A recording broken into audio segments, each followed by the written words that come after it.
Everyone would just, thank you. I'm going to share my screen and kind of get things going. Okay, so thanks everyone for hanging out with us. This is the third Realtor Roundtable series that we've had this year. We really love these things, and this one is talking about the updated condo guidelines. So I'm going to try to make this as salesy as possible and not super granular, but we'll take, questions at the end. So everyone's aware that in 2021, the Champlain Tower South building went down. It was in June in the middle of the night and basically sheared half the building in half, and it had collapsed. And, once that happened, that was just a shock to the industry, not only the loss of life, but just, Fannie Mae really got involved and had to make some changes with the way they address repairs and sustainability and stuff like that. So on our first deck here, I just kind of want to give you the overview, right? So, basically what Fannie Mae decided to do on a temporary basis back then was they just wanted to evaluate critical repairs and deferred maintenance, obviously, right? And so then it's been a few years now, and they changed their questionnaire a little bit. And then in September of this year, they made most of all that stuff permanent. And so, the questionnaire is bigger, just lots of different stuff. We'll go through that, on a few later slides. But, basically all those guidelines kind of went into permanent fashion in September.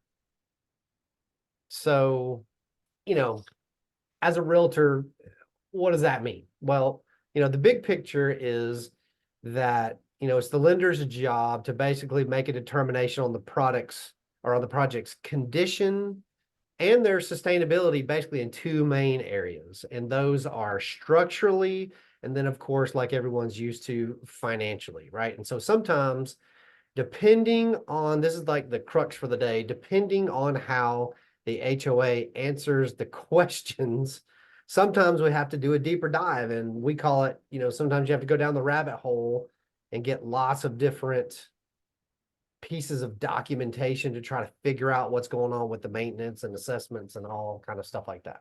So it's mainly just, from a safety standpoint, and do they have the money to pay for it, right?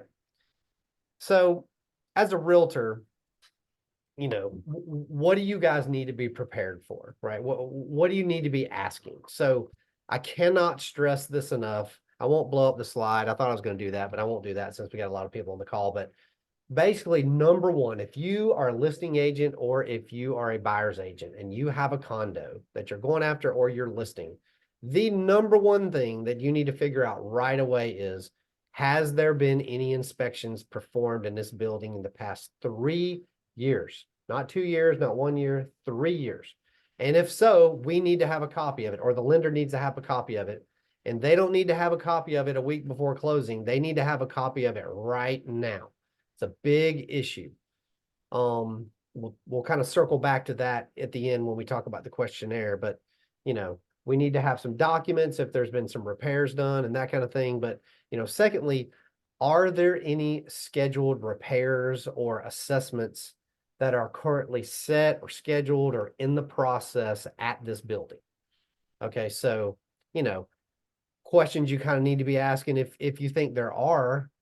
What are the purpose of these things? Is it a special assessment? Can you get us some documentation or some invoices?